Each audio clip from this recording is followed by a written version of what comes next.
Hi friends, welcome back to Farm Girl Diaries. It is officially big harvest season, and what that means is I am officially harvesting massive amounts of food every single night. I cannot go out in the garden without a basket, and every time I go in the garden, like last night I went for a garden walk and I pulled all my onions. That was not on that was not my plan to do, but here we are. So today's gonna be a whole big video talking about preserving all of this, and we might actually do some preservations together. I plan on doing some preservations together, but there is so much here that it's definitely gonna get broken up into a couple of different videos. So let me bring you down here and I'll show you what I got.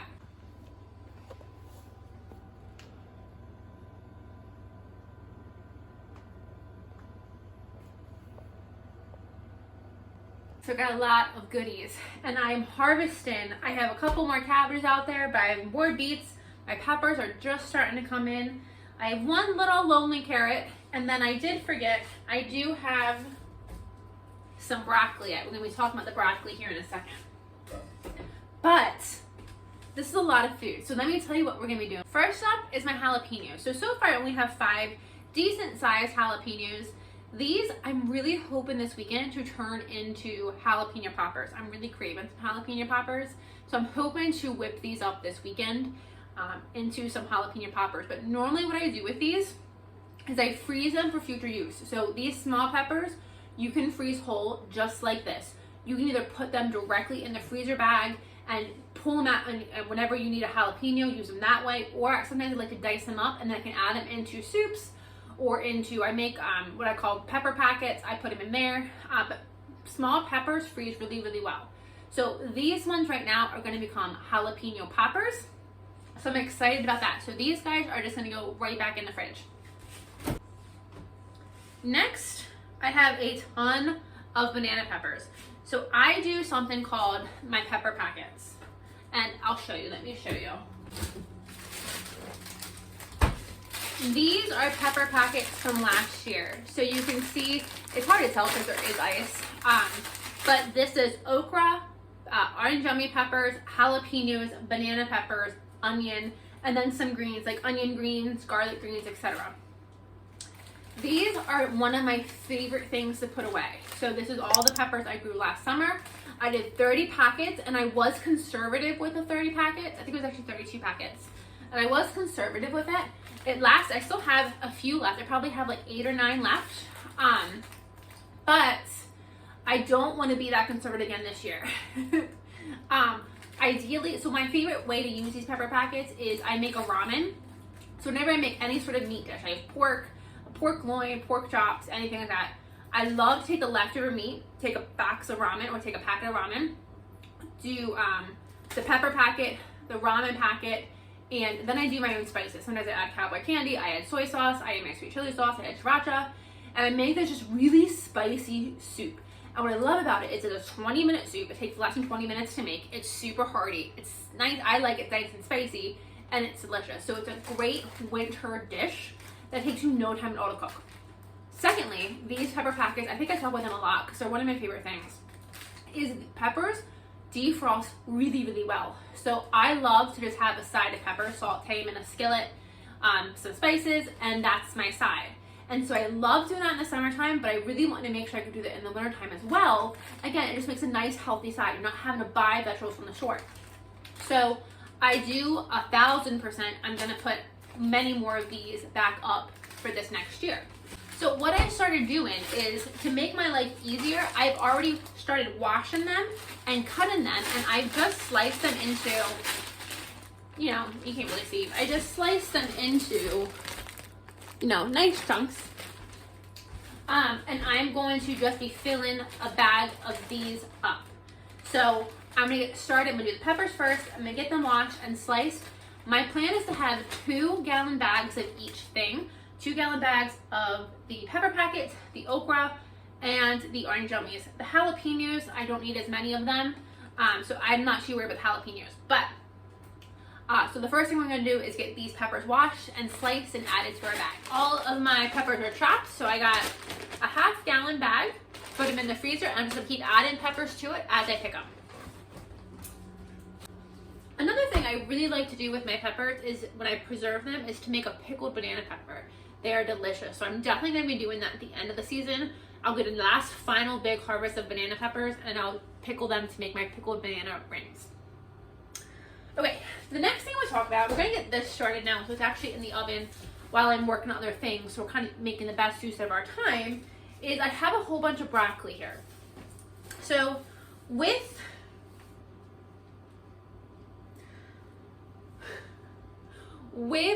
fresh broccoli, you want to pick it when you eat it. You can see that this broccoli is not crisp anymore. It is very soft. It is very soft. I picked this on Tuesday. It's Friday. So my plan with the broccoli was to blanch it and freeze it. But since it's already kind of lost its crispness, it's already kind of weak, I want to use it now. So what I decided I'm going to do, I went back and forth a lot on it. I have so much zucchini coming in that I've been trying to eat up zucchini a lot. You can only freeze so much zucchini. I do have a good amount of broccoli put back already. So I don't want to just blanch it, but at the same time, I don't really need to eat it fresh because I just have so much. I have green beans, I have so many fresh vegetables right now. This is just not on the priority list right now. So I decided what I'm going to do, and I've never done this before. I don't know how this is going to work, but I'm going to do it, and we're going to see how it goes. Is I'm going to make my broccoli casserole. I make a really delicious broccoli casserole. My concern with the broccoli casserole was that it was going to be, it's like a mayo-based casserole. And my concern was I was going to bake it, and then once I froze it, it might not hold up as well. I've done some research, and I've seen both things. I've seen people say, if you pre-bake it, you're good. As long as you mix in with some milk, you'll be good. I've seen people say it separates in the freezer. I don't know. But I'm going to do it. I'm going to go lighter, because I don't really know what else to do with this broccoli right now. I saw some recipes for beef and broccoli. I don't have any beef right now. There's all the other kind of recipes I thought I don't really have right now. So I'm just going to, I don't have ingredients that I need for those recipes. So I'm going to move forward, and I'm going to make a broccoli casserole. And we're gonna cross our fingers and hope it freezes well. I'm not going to be able to update this video and tell you how it did, because it's going to be a future side dish. But I'm going to go lighter on the mayonnaise. It calls for a cup of mayonnaise. I'm going to go lighter on the mayonnaise, so it isn't going to be as creamy as it normally is, but I think that'll make it more of a firm casserole. So I'm going to move everything off the side here, and I'm going to get started prepping my broccoli for this casserole. And then we're going to get this in the oven, and then when this is cooking, we'll move on to the next step. I got the broccoli all chopped up, and my camera didn't record me, but I did just put it into some boiling water. You just want to start the cooking process. You don't want to cook it the whole way. You just want to start that cooking process a little bit. So I did forget this recipe calls for some cream of mushroom soup, and I did Google, and Google said this can be frozen. And the cat is coming over because Willow thinks that this is cat food, and it is not, my dear. You did have your cat food today. You did. You did, I swear. It's still over there. You haven't finished. So, to my bowl, I'm going to add 1 jar, 10.5 ounce can of cream of mushroom soup. The recipe does call for 1 cup of mayonnaise. I don't have any mayonnaise. I don't feel like making mayonnaise. So, I'm just using some sour cream.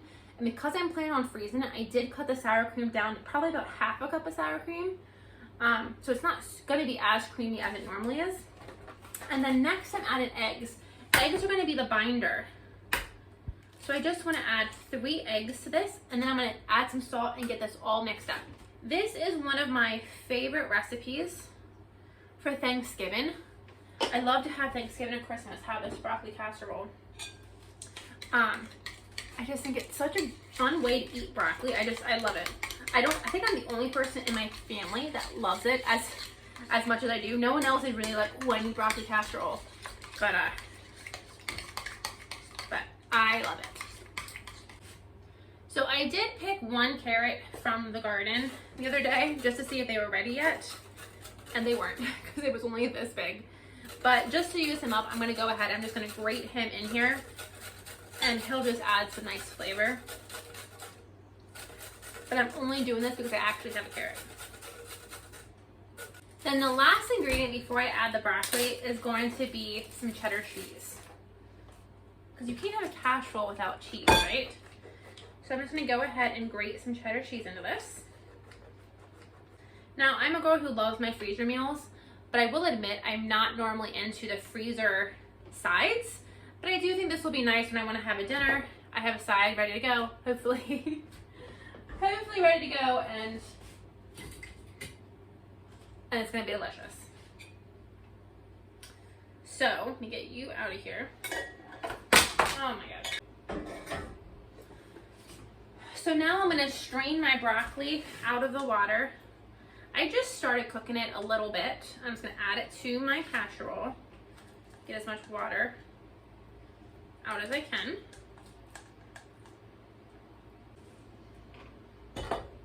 Okay, now I'm going to go ahead and just get all of this tossed together. And I love how vibrant green that broccoli is. I love how bright broccoli gets when you blanch it.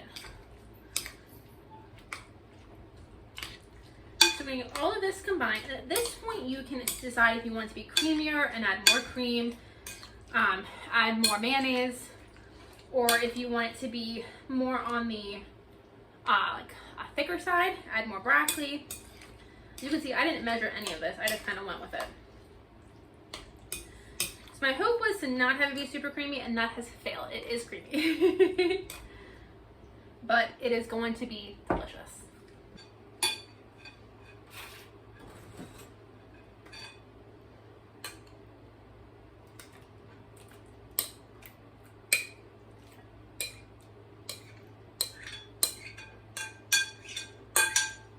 Cheese and some breadcrumbs.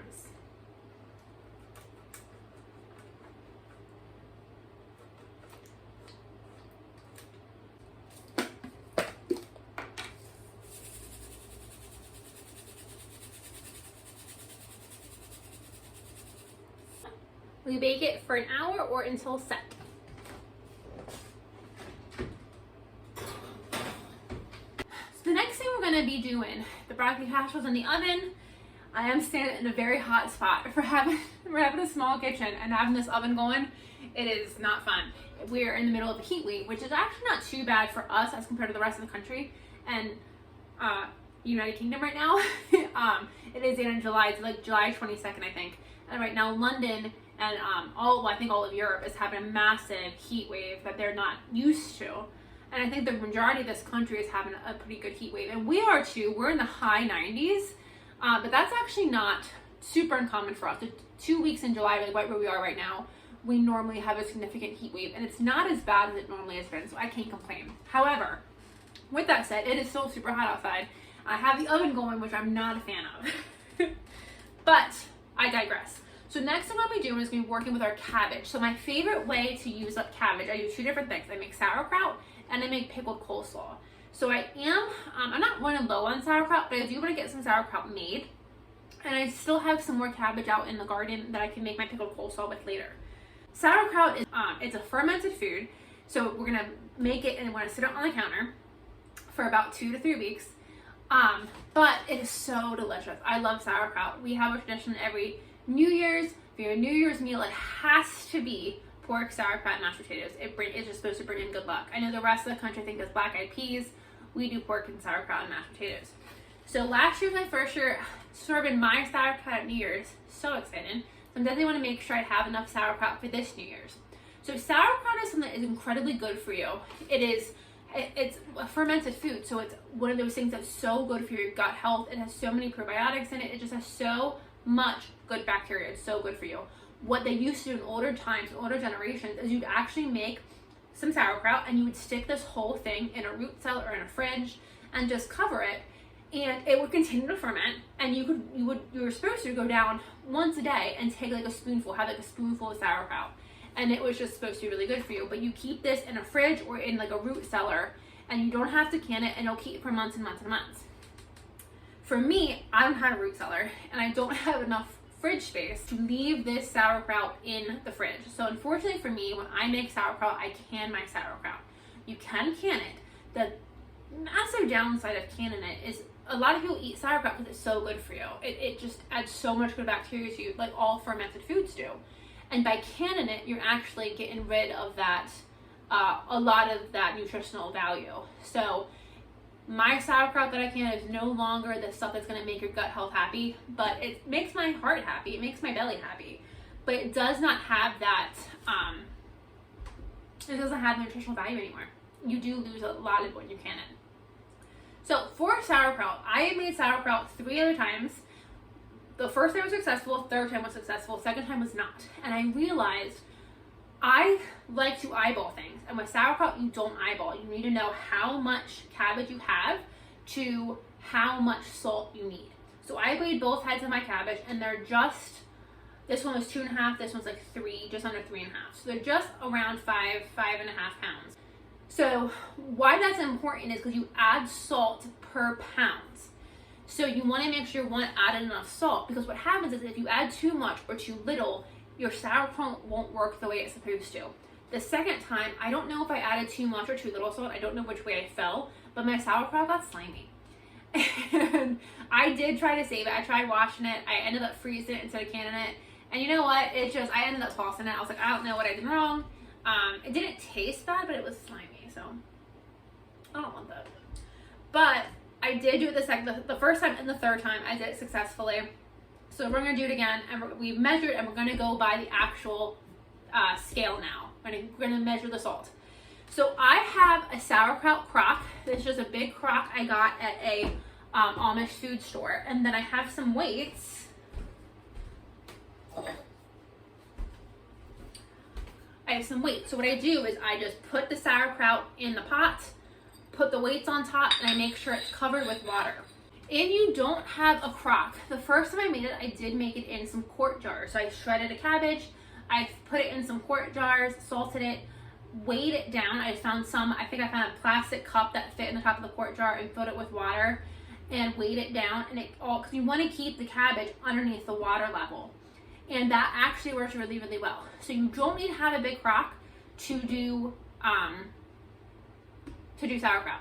I will say, when I was looking for sauerkraut crocks, I was looking on Amazon, I was looking on eBay, and a sauerkraut crock costs like $60 to $70. I got this crock. It has a number on it somewhere. I got this crock. This is a 2-gallon crock at, like I said, at Amish food store, and it cost me $20. The weights, I think, were about another $9. So the whole thing is $30, which was nothing compared to what I was seeing on Amazon, and they were so much smaller. For me, I want a bigger crock so I can make more sauerkraut.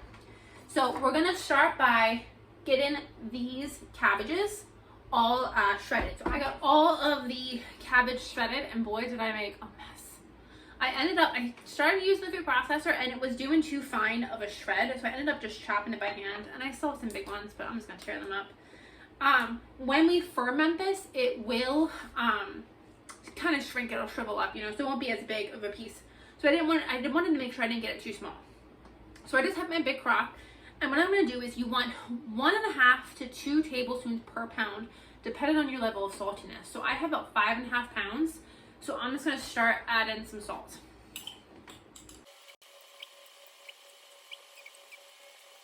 I did 1.5 teaspoons per pound for salt.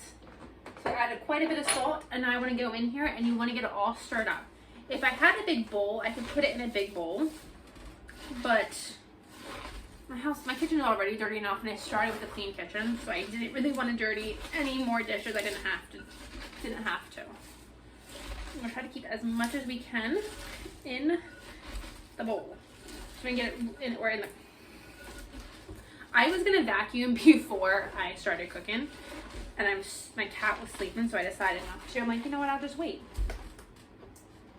And I'm so glad I decided to wait, because I'm making quite a mess. So we're gonna get all this mixed, and then over the next couple of hours, the salt is just gonna start leaching out. There's so much cabbage on the floor. The salt is just gonna kind of start leaching out some of the water from the cabbage. So with this sauerkraut, you want to make sure that the sauerkraut stays under the water at all times. What can happen, which grosses some people out, and it's completely normal, is any sauerkraut that is above the water, it can start to mold. And you just remove that sauerkraut and the rest of it's fine. Everything that's under the water is fine because there's all that good bacteria keeping it safe. But you don't have to, but if you have a sauerkraut masher, this is what my dad made me out of the maple tree I just had cut down this summer, and I was sad I had to have it cut down. He made me this one. But you can find these on Amazon, you can find these everywhere. Just a nice sauerkraut masher. And you just want to kind of start pushing it down just like this. Now, I'm not going to put my weight on until I have enough liquid. So, I'm going to let it sit for a little bit. I'm going to come back, I'm going to push or mash, let it sit, come back and mash some more. I'm going to keep this process going until I have liquid over the surface of the cabbage. Right now, dry as a bone. And that's completely normal. Let that sit in there, and let's move on to the next project. What we're gonna do is we're gonna work with our onions. So I harvested, I think, all of my onions. And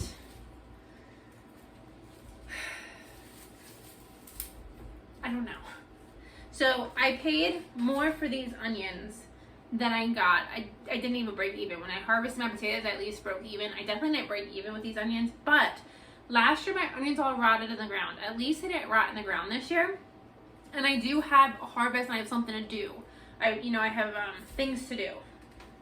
Or I have a harvest process. So what I will say is with some of the onions, they ended up kind of like their outer leaves started like getting mushy. They're wet and they're mushy. But the bulb itself is good. It's just kind of like the outer leaf has almost started kind of like rotten. This one's a little soft, but the rest, that might be white soft, but the rest of the bulb is still good. So what I'm going to do is I'm going to go through and I'm going to pick out the bulbs that have the mushiness or like the rotted, the outer leaf that's kind of starting to go soft. Like this one has a nice mushy spot. I don't know why. Like this one has a nice one. I don't know why some of them have started kind of mushing. Like this one's good. So what I'm going to do, I'm not going to cure any of these.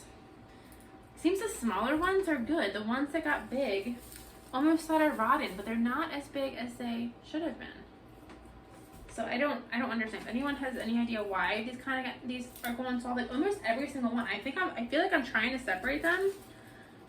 That one's good, but almost every single one has like a soft spot.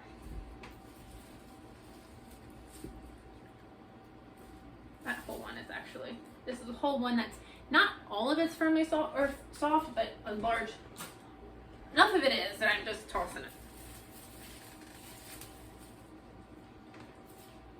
So right now I'm going to go through it. I'm going to separate all of these out. Okay, that did not work out well. Over half of them are too far gone. Well, they're not too far gone, but over half of them have at least one mushy spot. So what I'm going to do is I'm going to keep the greens that are still nice. These greens have started to die back, but there are still some that are nice. So I'm going to keep the nice greens, and I'm going to go ahead and I'm going to peel and chop all of these onions. I'm going to work around the mushy spots because it's not the whole onion. It's just like the outer layer got mushy. So I'm taking everything off down to where it's still solid and firm. It's just that outer layer, and I don't know why. Could it be an issue with the thrips that I had? I don't know. But I'm just going to get these guys chopped. They are dirty, so I'm going to be washing them as I chop them. But I'm going to get these guys chopped, and we'll decide what we'll do in next. I got all of the onions chopped, and it made a nice big bowl of onions. I thought about what I want to do with this, and I decided I'm going to freeze it. freeze these onions just in quart-sized bags. And let me tell you why. So when I do onions, I have a whole bunch of things I'm going to do with onions yet this year. And I'm going to purchase onions from the market. I like to do what's called onion jam. It's my favorite thing. And when I do onion jam, I fill a whole big roaster up with onions. So this isn't enough onions for that. I also love to do caramelized onions. And again, same thing, I fill the roaster up. This isn't enough onions for that either. But what I do like, well, not what I do, what I don't have. So if I need cooked onions, I have onion jam and caramelized onions ready to go at all times. They're always in my pantry. But what I don't have is I don't have frozen onions. So I decided that these would be nice to freeze. I'm also going to do onion powder at some point this year. Again, I didn't want to turn all of my beautiful onions into onion powder, but I don't honestly use onion powder a whole heck of a lot. I prefer to use real onions.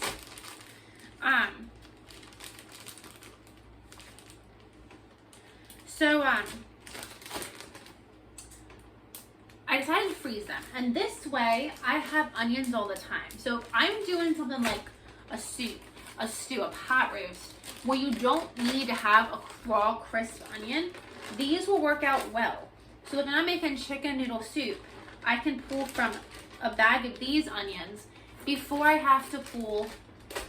I would pull a bag of these onions rather than use a jar of caramelized onions or onion jam. So I think there is a nice need for these in that sense. Whenever I'm doing some cooking and I don't want caramelized onions, I just kind of want maybe like roasted onions or, you know, cooked onions but not caramelized onions. I think these will be a nice need for that. So I'm just packing them in quart bags based on what I think like one onion would come out to be. So I'm just doing a couple of handfuls.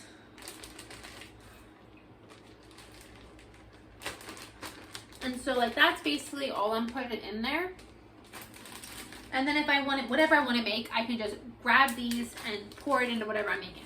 They won't stay crisp like a raw onion, but they'll be great in soups and stews and pot roasts. They'll be great. With the onion tops, I do have a collection of onion tops.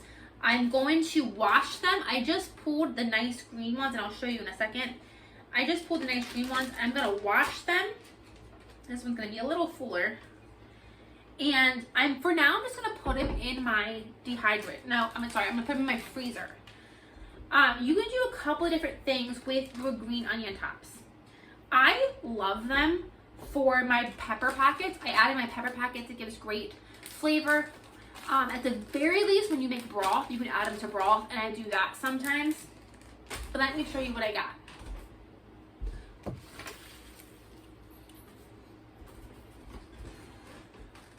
So these are all the green onion tops I was able to save. Again, not very many, but some is better than nothing. So I'm gonna get these washed, and I'm just gonna put them in a bag, one big gallon bag in the freezer. I'm not gonna chop them up or anything like that, because I don't know how I'm gonna use them. So if I use them for broth, I'll just put them in whole in the pot, and they're easier to get out. But if I use them for my ramen packets, then those I will chop up. I harvest my garlic tops, and I dehydrated them to make a green garlic powder. You can do the same thing with your onion tops. Dry these, put them in the dehydrator, dry them, grind them up, and make a green onion powder. That's a great way to use these up if you either have a ton or you don't want to freeze them or use them in chicken broths or anything like that. So that is all for today. I'm going to keep this video a little bit on the shorter side, hopefully. But I'm exhausted. I'm getting ready to run to my parents' house for a little bit, and then I'm going to come home and vacuum the house and do all the other homestead chores, which there are many. But we got a good bit done today. Got the peppers sliced and in the freezer. We did something with the broccoli. I'm waiting for this to cool completely, and then this will go in the freezer. The onions, we got 9 quart bags of onions. So I'm saying that's about 9 nice sized onions for future meals. And then we have the sauerkraut going. It's not liquidy enough yet. I'll put a picture in or a video in here at the end to show what it looks like after it's released all its liquid. But we're just going for the next couple hours to keep pounding this down until it's submerged. I still have the beets to work with, and the green onion tops. But that are gonna have to wait for a different time because I'm not doing them right now. But this isn't too bad. For an afternoon, this isn't too hateful, so I'll take it. Thank you guys for joining me today as I got all this stuff down in the kitchen, and I hope you guys enjoyed my videos. If you do like them, please hit that subscribe button, and I'll see you guys on the next video. 21 days of deals with hundreds of styles in stock and ready for back to Ashley store. Tap the banner to shop and save today. See store ashley.com for details.